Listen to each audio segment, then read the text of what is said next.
भजन नहीं लेके आए, एक गीत है और बेटी की विदाई का है और किसी ने ये शब्द लिखे हैं तो हम उसे गाने के माध्यम से पेश कर रहे हैं। बहुत ही बढ़िया है और सुनते ही आंसू निकलते हैं, इतना बढ़िया है। तो बहुत ही प्यारा एक गीत बनाया है उन्हीं शब्दों पे। देखो बेटी विदा होती है, के आंसू निकलते हैं, कैसे अपने बाप से कैसे कहती है, अपने पिता से कैसे कहती है और पूछती है।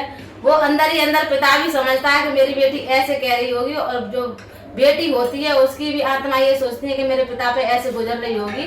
तो बहुत ही प्यारा गाना है और सुनकर कमेंट करके बताना कि कैसा लगा। और कन्यादान हुआ जब पूरा, आया समय विदाई का। कन्यादान हुआ जब पूरा, आया समय विदाई का। हसी खुशी से काम हुआ था, सारी रस्म अदाई का। हसी खुशी से काम हुआ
करेगी अपनी चली जाएगी। हंसते हंसते ऐसे लड़ते हैं और जब बहन जाती है तो भैया को देखो कैसे रोता है। छोटा भाई भी कोने में बैठा बैठा सुबह रहा। छोटा भाई भी कोने में बैठा बैठा सुबह रहा। उसे तो कौन करेगा चुप अब, जो कोने में सुबह रहा। उसे तो कौन करेगा चुप अब, जो कोने में सुबह रहा। उसे तो कौन करेगा चुप अब, जो कोने में सुबह रहा। बेटी के जाने पर घर में जाने क्या क्या खोया है। बेटी के जाने पर घर में जाने क्या क्या खोया है। कभी न रोने वाला बाप अब फूटे फूटे करे रोया है। कभी न रोने वाला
बोलिए राधे राधे।